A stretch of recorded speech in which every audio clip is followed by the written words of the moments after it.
അവിടെ ഒരു പാട്ട് കൊണ്ട് വന്നേക്കാം. നമുക്ക് ആ ഡാൻസിന്റെ പ്രാക്ടീസ് ഇവിടെ നടക്കത്തില്ലായിരുന്നു. ചരിച്ച് കൂടുന്നുണ്ടോ? മറ്റേ നമ്മൾ ഇന്നാളെ ഡാൻസ് പഠിച്ചില്ലയോ? പ്രാക്ടീസ് ചെയ്തില്ലേ കഴിഞ്ഞ? ആ മറ്റേ പാട്ട് നമ്മുടെ പിന്നെ കോഴിക്കോട് ഒരാൾ വന്ന് കാല് കുത്തിയില്ല. ഏതാടി? Vasco da gamma. ആ പാട്ട്. ആ പാട്ടെന്നാ ഇവിടെ മൊബൈലിലുണ്ടോ ആ പാട്ട്? ആ എന്നാ എടുക്കണേ രമേ. എന്റെ മൊബൈലടിയാ പാട്ട്. ഓ സ്റ്റെപ്പ് തെറ്റിക്കരുത് കേട്ടോടി. അതെടുത്ത് മാറ്റി. നമ്മൾ ആദ്യം തുടങ്ങുന്നതിന് മുമ്പ് ഇങ്ങനെ കണ്ട് പിള്ളേർ ചെയ്യത്തില്ലയോ? വന്നാലും ചെയ്യണോ? ഇത് നശിപ്പിക്കേ.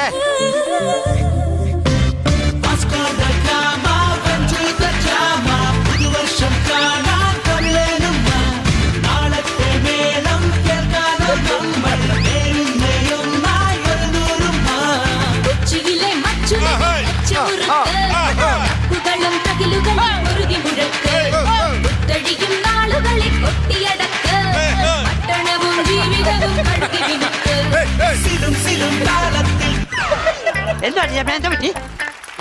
ഫോൺ സ്വിച്ച് ഓഫ് ആയിടി. കണ്ടോ കണ്ടോ?